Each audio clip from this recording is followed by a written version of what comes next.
Is your Windows Media Player stubbornly refusing to play your favorite tunes or videos, leaving you frustrated and disconnected from your digital entertainment? Let's get your Windows Media Player back in shape with these straightforward troubleshooting steps. First, we need to ensure your Windows Media Player is up to date. Click on the Help menu, then select About Windows Media Player.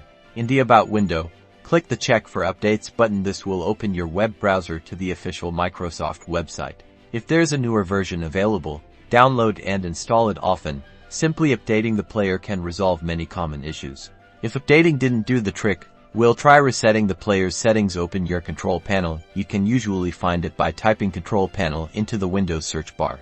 Once in control panel, click on Programs, and then select Programs and Features. Find Windows Media Player in the list of installed programs. Don't uninstall it, but instead, look for an option to repair or modify it. Select the Repair option. Windows will attempt to fix any corrupted files or registry entries associated with the player.